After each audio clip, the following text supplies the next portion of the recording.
best in Celtics basketball. She's won 5 major design awards. See the 3 grades down the middle? This happens to be your lucky day. Out of all the people that do this job for a living, only one of us consistently delivers on that promise to give you the really big splash. That's me. So chances are better than average. There's water coming over the back of that duck, so you've been sufficiently warned. It's time to go into the water. And that's what we say. Let's get out of here. Let's get it.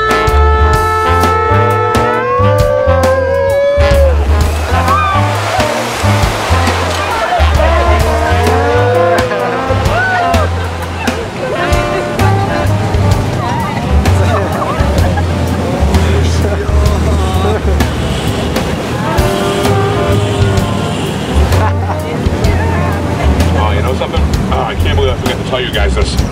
There's one thing I did forget to mention that I probably should mention now in case anybody wants to get off the deck, although I probably should have mentioned it up there, but you know that whole thing about the captain going down with the ship? That's a lie, right? That's Hollywood. That's John Wayne stuff. Legally, once I pointed out where all the emergency equipment is, if anything does go wrong while we're out here, legally it's every man for themselves, and I'm telling you, I'm no hero. I'm out of here right off the side, all right? So I just want to let you know what you're dealing with. But, I mean, hopefully everything's going to be okay. But you guys way in the back of the deck, you have a separate issue than all the water that I just brought in over there, because whether you know it or not, Boston over the last month and a half has had hurricane-force rains and winds. We've had a lot of weather. And when you get the kind of weather that we've had, the very large snakes that live in this river have become very disoriented. And a lot of times those disoriented snakes, they get sucked in by the prop wash back there. They're going to find themselves crawling up the ladder. They're going to look for some protection, so they might slither underneath your pant leg. They're going to wrap themselves around your leg. But if you guys panic, not to worry, I will come back there and solve that problem.